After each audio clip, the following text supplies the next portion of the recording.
I just spent 14 days with two tablets that cost over $1,000 each. One scored 50% higher in every benchmark test. The other one? I'm keeping that one. And if you're about to drop serious money on a flagship tablet, the decision you make in the next 8 minutes could save you from a $400 mistake. I'm talking about the iPad Pro with Apple's new M5 chip versus Samsung's Galaxy Tab S11 Ultra. And I need to tell you something that might surprise you. The faster tablet isn't the better tablet. Not even close. Stick with me because what I discovered about battery life, real-world durability, and hidden costs completely changed my mind about which one actually delivers more value. And trust me, by the end of this video, you'll know exactly which tablet fits your life, not just your Instagram feed.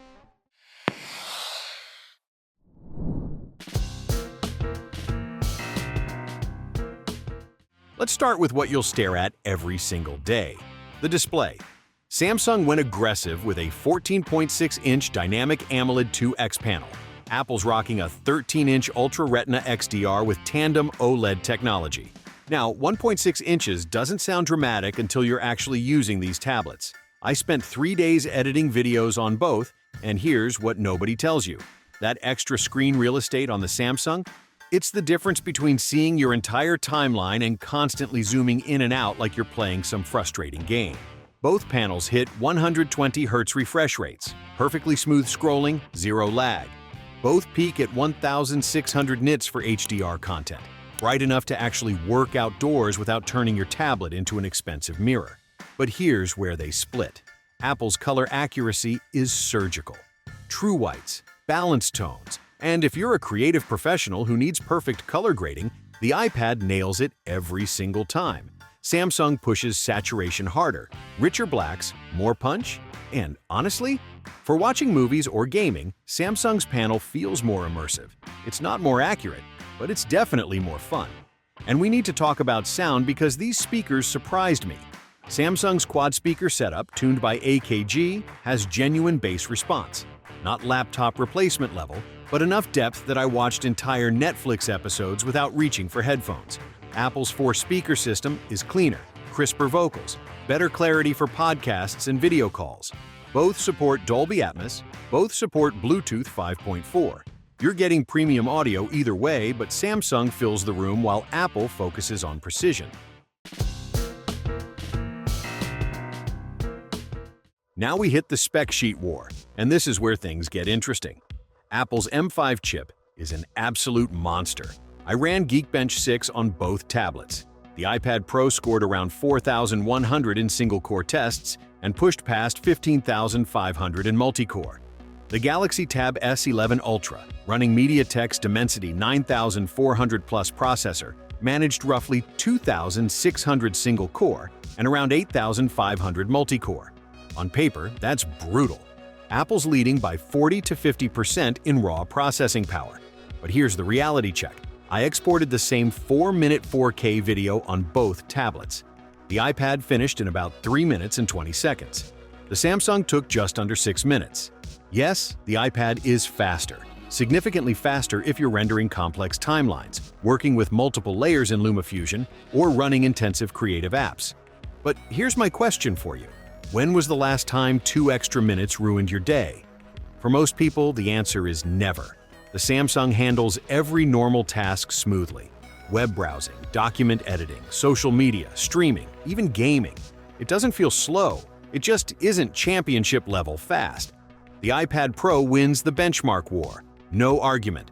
But benchmarks don't pay your bills. Battery life does. And this is where Samsung absolutely embarrasses Apple. The Galaxy Tab S11 Ultra packs an 11,600 mAh battery. Over 5 days of testing, using both tablets side by side for the same tasks, same brightness levels, same apps, the Samsung consistently lasted 2 to 3 hours longer every single day. Real-world usage? I'm getting 9 to 10 hours of heavy multitasking on the Samsung. The iPad Pro's 10,290 mAh battery gives me about 7 to 8 hours under identical conditions. That's not a small difference. That's the difference between finishing your workday and scrambling to find an outlet at 30% battery while your deadline is breathing down your neck. And it gets worse for Apple. Samsung includes a 45-watt fast charger in the box. 0 to 100% in about 75 minutes. Apple gives you a 20-watt brick that takes over 2 hours to fully charge your $1,300 tablet. In 2025, that feels prehistoric. If you want faster charging from Apple, you'll pay extra for their optional adapter. Because of course you will. But the real difference between these tablets isn't speed or battery, it's philosophy. It's how Apple and Samsung think about ownership. Let me show you what I mean. You buy an iPad Pro, you pick your storage. 256 gigabytes, 512 gigabytes, maybe splurge for a terabyte. And that's it. You're locked in forever.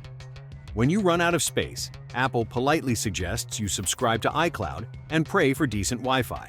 Samsung, pop in a micro SD card, up to 2 terabytes, costs you maybe $40 for a 1 terabyte card. Instant expansion, no monthly fees, no cloud dependency, just storage that works. Here's another fun fact. Apple charges you $129 for the Apple Pencil Pro. Samsung includes the S Pen in the box. No extra cost. Think about that for a second. Samsung assumes you'll want to be creative, take notes, sketch ideas. Apple assumes you'll pay extra for the privilege. That's a $130 philosophy difference right there. And then there's durability. The Galaxy Tab S11 Ultra has IP68 water and dust resistance. I literally spilled coffee on it during testing. Rinsed it off, kept working. The iPad Pro has thoughts, prayers, and a very expensive repair program. No IP rating whatsoever.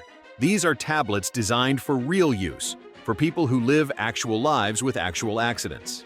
When I'm spending over $1,000, I want protection that doesn't require a foam-lined briefcase and constant anxiety. Now let's talk about software, because this is where opinions get spicy. iPad OS is polished, stable, and optimized. If you're deep in Apple's ecosystem, iPhone, Mac, AirPods, everything syncs beautifully. Handoff works like magic. The creative app selection is unmatched. Procreate, LumaFusion, Affinity Designer. These apps are built specifically for iPad, and they're exceptional.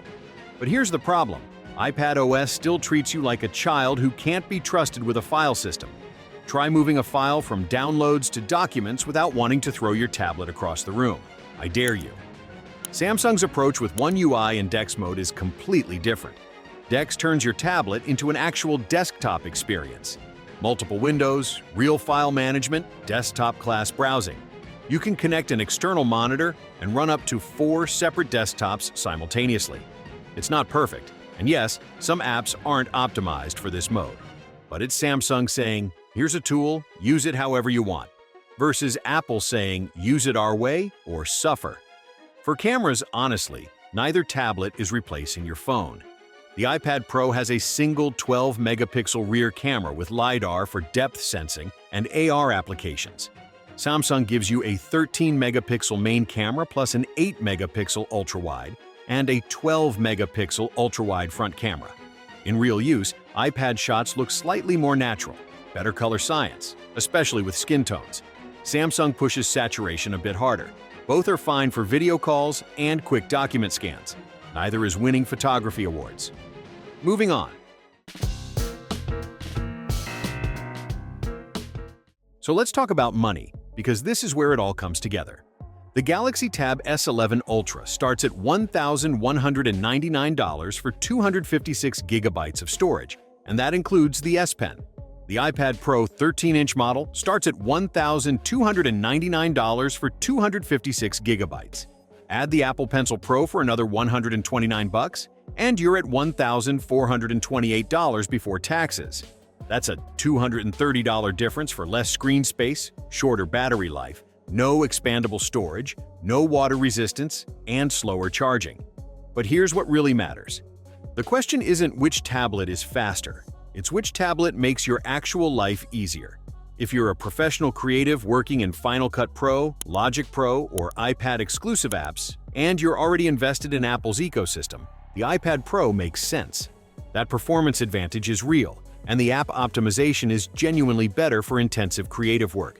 But if you're a student, a business professional, someone who needs a reliable tablet for note-taking, content consumption, light creative work, and day-to-day productivity, the Samsung delivers more value. The Galaxy Tab S11 Ultra gives you a bigger screen, longer battery life, expandable storage, water resistance, faster charging, and includes the stylus. It doesn't win the benchmark war, but it wins the daily usability war. And after 2 weeks of testing, that's what actually matters.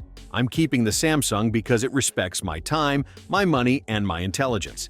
It doesn't nickel and dime me for basic features. It doesn't die at 40% battery. And it doesn't treat me like I need permission to manage my own files. So here's my recommendation. If you need absolute maximum performance for professional creative work and you're in Apple's ecosystem, get the iPad Pro. You'll love it. For everyone else, save your money and get the Samsung. You'll thank me when you're still working at hour 9 while your friend with the iPad is hunting for outlets. Drop a comment right now. Team iPad or Team Samsung? Tell me why. And if this comparison helped you avoid a costly mistake, hit that like button. I've got a full deep dive on the Galaxy Tab S11 Ultra linked below, breaking down what Samsung nailed and where they completely missed the mark. Subscribe because next week I'm testing these tablets with professional artists to see which one actually wins for creative work. You won't want to miss that.